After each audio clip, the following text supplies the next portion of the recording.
12º Encontro Famiglia Formighieri, Curitiba, 20 de março de 2010. Imigração italiana para o Brasil e os Formighieri. Origem do nome Formighieri. Formighieri, considerado um sobrenome raro e típico no norte da Itália, é encontrado na província lombarda de Mantova, em somente 5 municípios: Gonzaga, Mantova, Suzzarra, Virgílio e Carpi. A raridade deste sobrenome leva a crer que todos os Formighieri descendam desse único patriarca medieval. Sua origem remonta ao vocábulo formica, formiga, do qual derivou a denominação da cidade de Formigara. O ancestral fundador do tronco familiar foi um patriarca dos séculos XII ou XIII que passou a ser chamado Formicarius Formighieri, por ser originário da cidade de Formicaria, hoje Formigara. A cidade de Formigara localiza-se na região da Lombardia, província de Cremona, como no detalhe do mapa. Decorridos mais de 5 séculos após o legado que deu origem ao nome Formighieri, na primeira metade do século XIX, a Europa encontrava-se marcada por diversas revoluções liberais, e a Itália, sob o reinado de Vítor Emanuel III, encontrava-se numa situação muito crítica. Em 1850, das 1.800 comunas do Reino de Nápoles, 1.500 não tinham estradas. Em muitas regiões, não sabiam o que era dinheiro. As trocas se faziam in natura e a grande maioria da população era analfabeta. Centenas de milhares de italianos viviam ainda em grutas ou cabanas de pau a pique e barro, sem janelas ou em escavações feitas na rocha. Segundo dados de 1879, viviam em média 10 pessoas por vão. O arado ainda era aquele de prego, o mesmo usado por Cincinnato há 2.000 anos. Dos 3.672 trabalhadores nas minas sicilianas de enxofre, só 203 foram declarados sãos e aptos para o serviço militar, em decorrência das doenças adquiridas pelas péssimas condições de trabalho. A malária matava 40.000 pessoas por ano e a pelágra 100.000. Entre 1884 e 1887, o cólera tinha matado 55.000 pessoas. As estatísticas falam em 400.000 mortes por ano, num país de 30 milhões de pessoas. Destas mortes, metade eram crianças com menos de 5 anos, porque a comida era escassa, a higiene quase nula e a consulta médica a um preço proibitivo. A pobreza era tanta que as massas populares não eram consideradas nem como povo, embora somassem 80% da população total. Dos 30 milhões de habitantes, 21 milhões eram colonos. Dizia-se que il sostentamento di un bracciante costa meno que quello di un assino. O sustento de um trabalhador braçal custa menos do que o de um burro. Povo era considerada burguesia composta pelos funcionários públicos impostos pelos reis, ou comerciante, os advogados e os médicos. Em 1861, somente 600.000 pessoas podiam votar. Eram os signores que tinham patrimônio ou renda. Portanto, não havia representação popular no governo.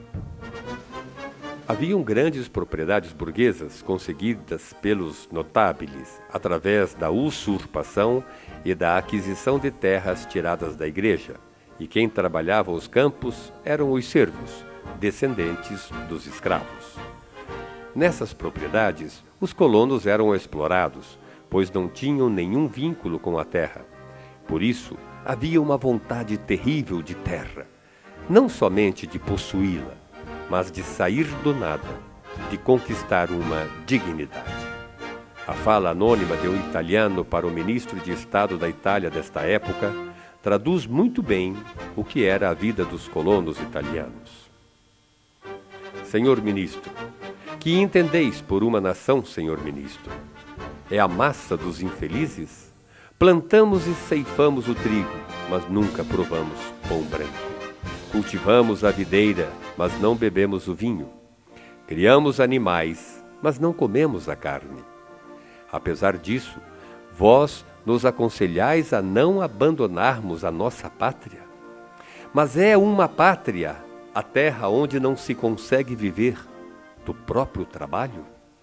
Para intervir nessa situação de injustiça e miséria, combatendo o absolutismo, defendendo os ideais liberais e a unificação do país, surgem na Itália alguns movimentos políticos, como a Ordem Carbonária, comandada por Giuseppe Mazzini, e o da Sociedade Nacional, liderado por Giuseppe Garibaldi, que também passa a fazer parte dos conflitos.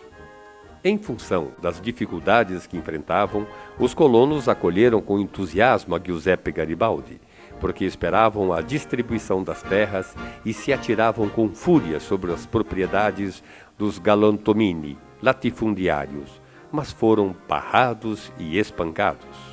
Pode-se dizer que a partir destes episódios começou o grande processo de imigração dos famintos italianos para a América, Austrália e outros continentes. Enquanto isso, países próximos da Itália, como a Inglaterra, França e Alemanha, já haviam ingressado na era industrial. Na Itália, só a região do Piemonte e a planície do Po, situados ao norte do país, demonstravam um pouco de progresso agrícola, em função das proximidades com os países que estavam em melhores condições. Nesta mesma época, na Nova América, em meados de 1850, o Brasil, ao contrário da Itália, enfrentava dificuldades quanto à mão de obra especializada em decorrência da proibição do tráfico de escravos, que representavam a força de trabalho no país até então. O governo brasileiro tomou conhecimento que levas de imigrantes europeus estavam partindo para os Estados Unidos, Austrália e para a América do Sul, levando na bagagem um sonho de uma vida melhor. Com interesse em trazer esta mão de obra para o nosso país, o Brasil passou a fazer propaganda com a anuência do governo italiano. Uma propaganda típica do governo brasileiro na Itália. Venite a costruire i vostri sogni con la famiglia. Un paese di opportunità, clima tropicale vitto in abbondanza, ricchezze minerali. In Brasile potete avere il vostro castello, il governo da terre e utensili a tutti. Portanto, a imigração era não só estimulada pelo governo italiano, como era também uma solução de sobrevivência para as famílias. Assim, é possível entender a saída de cerca de 7 milhões de italianos no período compreendido entre 1860 e 1920. A primeira viagem de imigrantes italianos para o Brasil aconteceu no dia 3 de janeiro de 1874, quando partiram do porto de Gênova um navio à vela, o La Sofia, com 386 famílias e que chegou no Brasil em 21 de fevereiro de 1874. A travessia do Atlântico em velhos navios era dramática, um jogo no escuro. Tudo podia correr bem, mais ou menos, ou mal.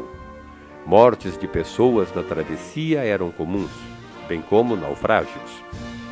De qualquer forma, os 46 giorni di macchina e vapore constituíam uma angústia e um medo só. Alguns repetiam: sarà che ci sarà, peggio del presente non sarà. Tentiamo la sorte, e poiché abbiamo presto o tardi da morire, tanto vale di lasciare da nostra pelle in America come in Europa. Vive Anna Maria Binatti, Anna Arlete Giacomazzi, dentre outros tantos familiares.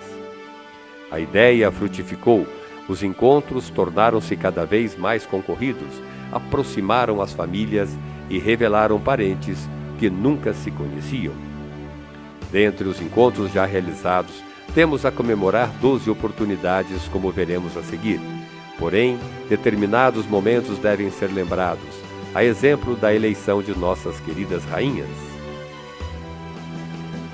com muita honra, já ostentaram esse título várias representantes da família Formighieri e hoje, de